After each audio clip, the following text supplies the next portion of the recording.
10:59, May 2nd. Brought to you by yours truly, who just got all out of the shower and all coconut oiled up. Love that coconut oil. All over my body and eating it. More all over my body after the shower. I think it's the best, honestly. It makes my skin feel the best. And I feel like you gotta do what's best, including... Dun, dun, dun, dun, dun, dun, dun, dun, dun. Ooh, look at that. I think my motivation to eat that salad is that... What is it? Holy snap and a half. Yeah, you never know what's gonna happen. Here's an alarm. Buy Alienware warranty before June. Dun dun dun. What were we looking at? Jalapeno dressing, cilantro dressing. Yeah, find a good dressing, it'll help you eat more salads. That's what I figured out. So what is going on? Well, as you can see, the atmosphere has changed. Look at that beautiful TV. I love that TV. You know, I love buying things that I love, and that's why I recommend spending the extra mile and getting above and beyond and getting what you want, because you will love it and cherish it and appreciate it, and you will be motivated to work harder, and you'll enjoy it every day, like my ride and my laptop and the better materials that I'm buying and this TV, and spending the more money on the food, on the better quality food. I recommend as well, because I mean, at the end of the day, isn't that like what's most important? I bought a $17 bowl of chili earlier, and I think it almost broke me like in half. I was like, you know, Angry Corey came out and was just like, give me all those toppings, you know? He's like, oh, I don't know if those come with. I'm like, $17 chili?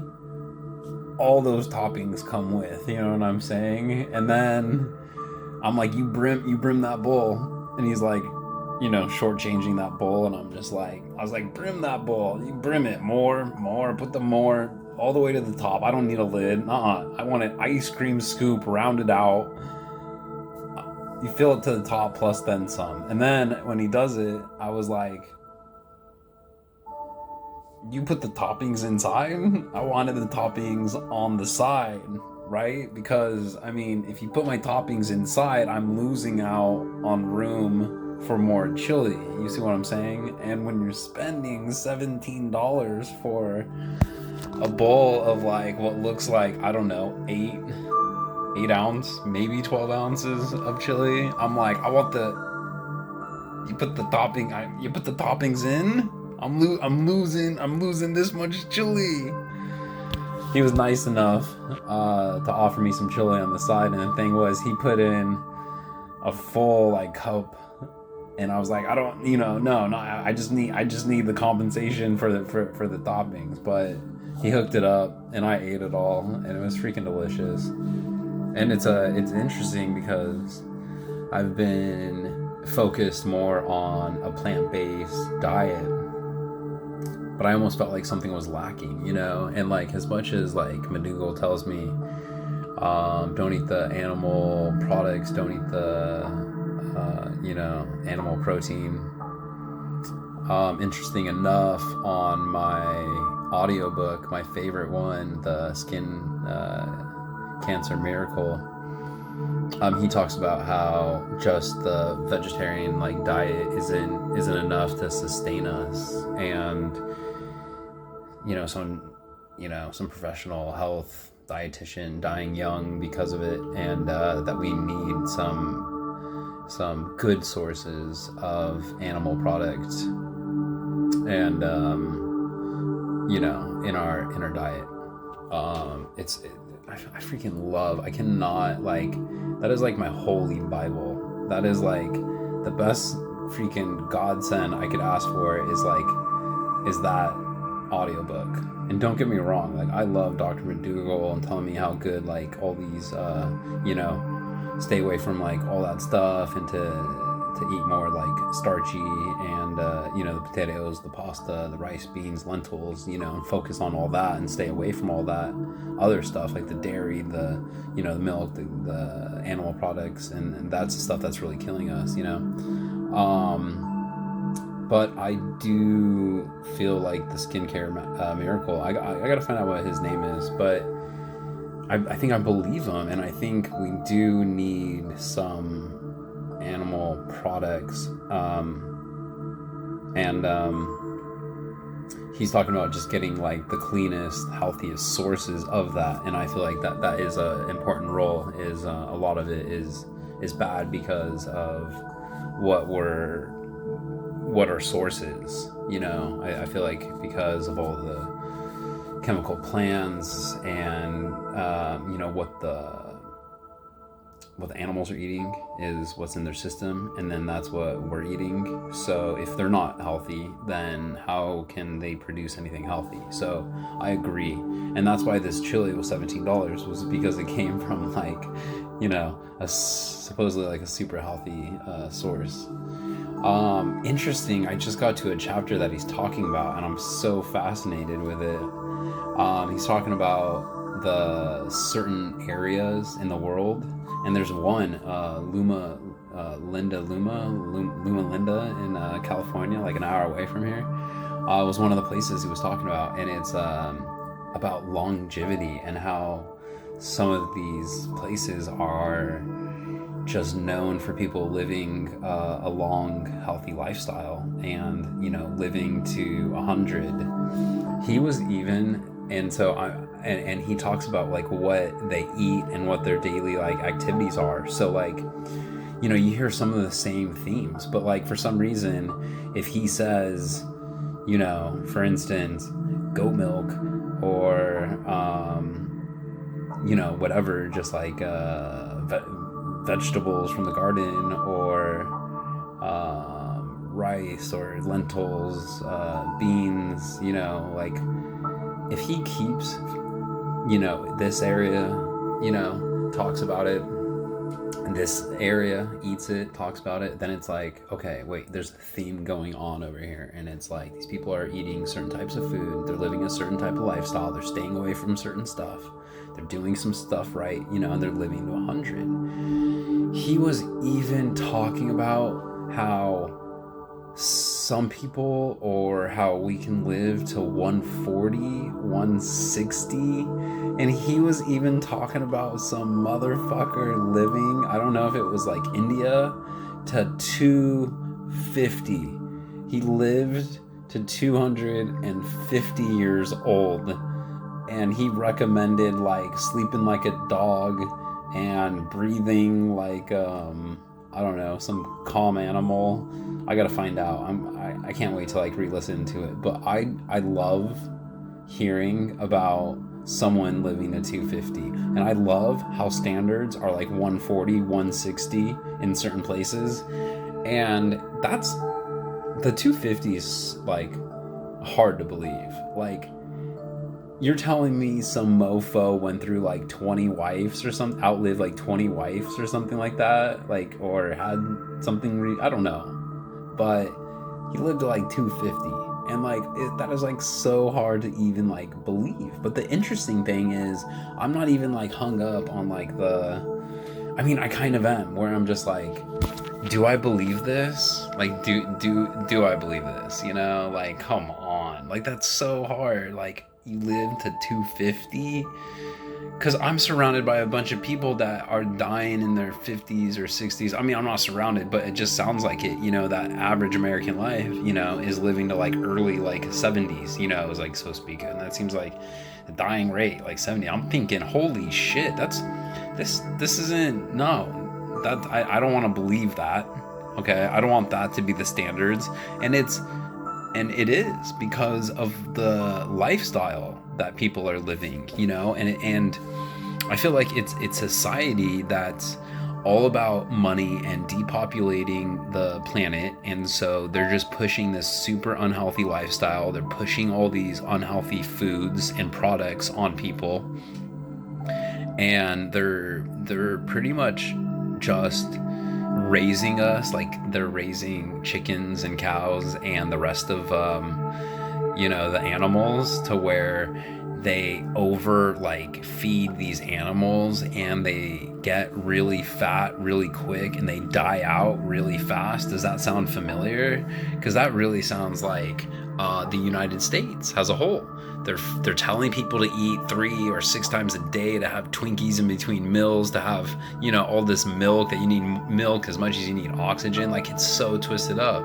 And what's happening is people are the chickens and the cows, and they're getting really fat and unhealthy, and they're dying at an early age. It is fucking nuts. And I just don't want to go down that route. It's not what I have intended. So I love hearing about all these different areas, and a lot of these areas, interestingly enough, they're living more like how we used to live back in the day, or they're living in whatever it's called, like rural or non-rural areas. They're not living like in this fast time, America lifestyle. They're living more traditionally, and they're living a lot longer.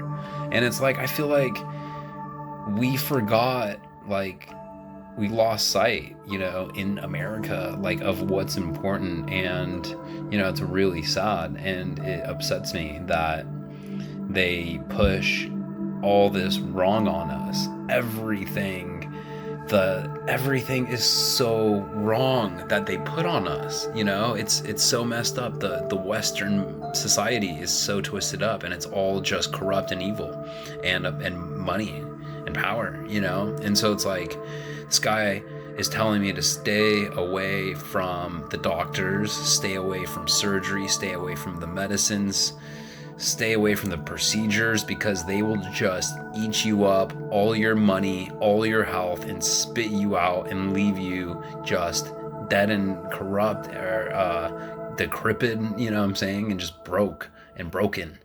And you got to stay away. You got to fight it. You got to say you're not about it, and if they try to push it upon you, you tell them to go fuck off. You tell them to go fucking kick rocks, and that's what I do. And I love it. I love telling them to kick rocks and being right about it.